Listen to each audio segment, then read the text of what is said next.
नमस्कार किसान एवं पशुपालक भाइयों, स्वागत है आपका हमारी खेती हमारे पशु यूट्यूब चैनल पर। और किसान साथियों, आज हम जो आपसे चर्चा करेंगे वो करेंगे अनार के फूल झड़ने के क्या कारण हैं। अभी लगभग पिछले 15-20 दिन से अनार पे फूल बहुत ज़्यादा मात्रा में लग रहे हैं, लेकिन बहुत कम ऐसे पौधे हैं, बहुत कम ऐसे पेड़ हैं जिनके फूल रुकते हैं या फल बनता है। ज़्यादातर जो देखा जा रहा है वो फूल झड़ रहे हैं। तो इसके पीछे क्या कारण है?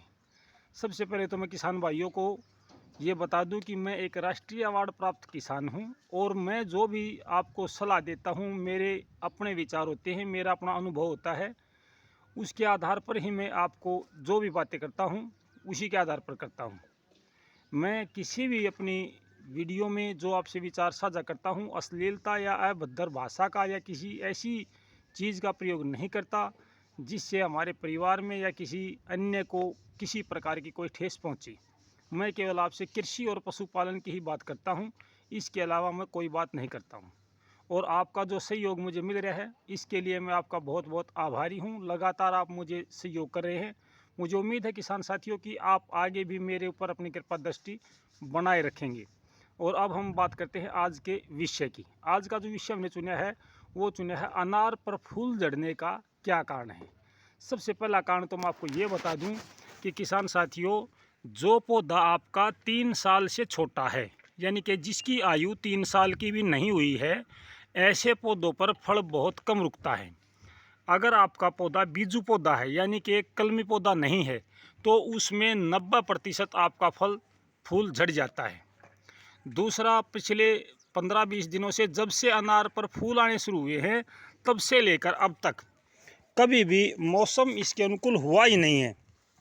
विशेष तौर से आपने देखा है कि कभी बारिश हो रही है, कभी आंधी आ रही है। इस हालात में, ऐसे मौसम में अनार का फूल अपने आप गिर जाता है, झड़ जाता है।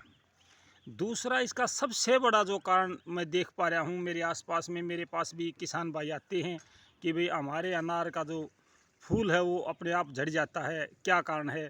तो उसका एक और भी मैंने कारण देखा है और वो कारण है लगातार पानी का देना।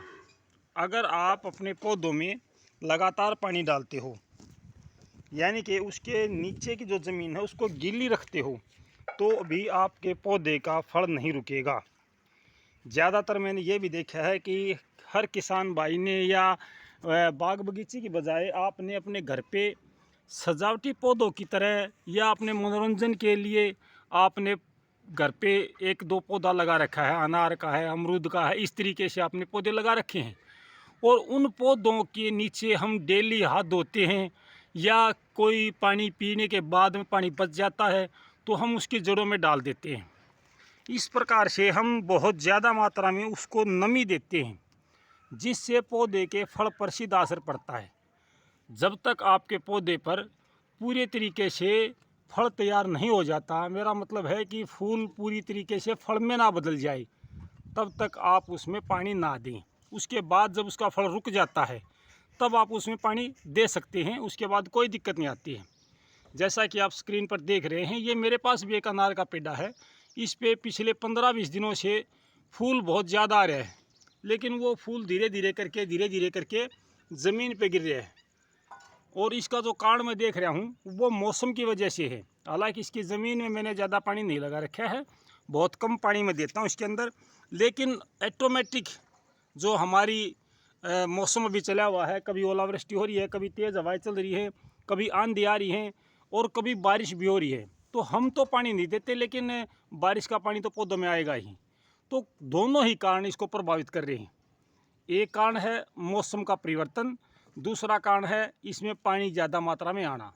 आपको इस बात का पता भी है कि हम पानी ना दें तो भी जो बारिश का पानी है उसको हम नहीं रोक पा रहे हैं, और इसी वजह से हमारे अनार के फल पर इस समय बहुत कम फूल रुक रहा है, फूल झड़ रहा है। इसका मेन कारण जो मैं भी देख पा रहा हूँ ये यही है कि भाई इसमें पानी की मात्रा या ज़मीन में नमी की मात्रा ज़्यादा है, जिसकी वजह से फल नहीं रुक रहा है। अगर किसी किसान भाई को ऐसा लगता है कि वहाँ वास्तव में ही वो ज़्यादा पानी डाल रहे हैं अपने पौधे में, तो वो किसान भाई इसकी पानी की जो सिंचाई है उसको रोक दें। जो बड़े लेवल पर ये काम कर रहे हैं, 1-2 किला लगा रहे हैं, उनको तो इस बात का पता है कि भाई इस समय इसमें पानी देना ठीक नहीं है। वो 15-20 दिन या 1 महीने के लिए पानी रोक देते हैं। जितनी ज़मीन शुष्क बनेगी, पौधा अपनी जड़ों से भोजन प्राप्त करने के लिए ज़मीन को जकड़ेगा और वो उसमें से पोषक तत्वों को अपने अंदर खींचेगा। लेकिन अगर नमी ज़्यादा होती है ज़मीन में, तो पौधा जड़ों के माध्यम से ज़मीन को जकड़ नहीं पाता है, जिससे उसको पोषक तत्व नहीं मिल पाते हैं। और जब उसके अंदर इतनी कैपेसिटी नहीं होती कि वो उस फूल को फल में बदल ले, तो वो उस फूल को गिरा देता है। आमतौर पर मैं देख रहा हूँ कि इसमें कोई कीड़ा वगैरह नहीं है, ना कोई फंगस लगी हुई है, ऐसा कोई बीमारी का कारण नहीं है। जो मेरे पास पौधा है, जो आप स्क्रीन पर देख रहे हैं, इसके अंदर किसी प्रकार की कोई बीमारी नहीं है, कोई फल झाड़ने वाला कीट नहीं है, कोई झिल्ली नहीं है, कोई तेला नहीं है, कोई और छोटा मोटा कीट भी नहीं है। बिल्कुल साफ़ सुथरा पौधा है, फिर भी इसके फल नहीं बन रहे हैं। और इसके पीछे मैंने जो कारण बताए हैं, वो 2 ही कारण मेन मेरे को नज़र आए हैं किसान साथियों। एक तो मौसम का परिवर्तन, दूसरा लगातार नमी का बना रहना। तो जिन किसान भाइयों को ऐसी समस्या आ रही है अपने अनार के बाग में, अनार के पौधों में, तो वो किसान भाई इस बात का विशेष ध्यान रखें कि भाई उनके यहाँ पर पानी की जो मात्रा है वो लगातार कम कर दें। इक्का दुक्का इसके ऊपर आप देख सकते हैं, छोटे मोटे अनार अभी बने हैं, छोटे मोटे अनार अभी बने हैं, कोई ज़्यादा अनार वाली बात नहीं है ये। अभी इस पर भी हमें संशय है कि ये अनार पूरा होगा या नहीं होगा। देखिए बहुत छोटा बना हुआ है, कोई बड़ा नहीं है। तो आज की जो वीडियो मैंने बनाई है वो इसी विषय को लेकर बनाई है, और मुझे उम्मीद है किसान साथियों कि आपको ये जानकारी अच्छी लगी होगी। अगर आपको जानकारी अच्छी लगे तो वीडियो को लाइक, शेयर और सब्सक्राइब ज़रूर करें, क्योंकि मेरा काम तो सिर्फ आप तक सूचना पहुंचाने का है। आपसे आगे जो किसान हैं, जो पशुपालक भाई हैं, उन तक आप ही ये सूचना दे सकते हैं। आपके माध्यम से ही सूचना प्रसार होना चाहिए। तो किसान साथियों, आपकी भी एक नैतिक जिम्मेदारी बनती है कि आप मेरा सहयोग करें, ताकि मेरा हौसला बढ़े और नई नई जानकारी लेकर मैं आपके साथ फिर हाजिर हूँ और अच्छी जानकारी लेकर आऊँगा। मेरे किसान भाइयों, मैं आपको विश्वास दिलाता हूँ कि पूरे साल आपको एक से बढ़कर एक अच्छी जानकारी दूंगा। तो आज के लिए इतना ही। आपने इतना समय दिया, इसके लिए आपका बहुत बहुत धन्यवाद। नमस्कार किसान साथियों।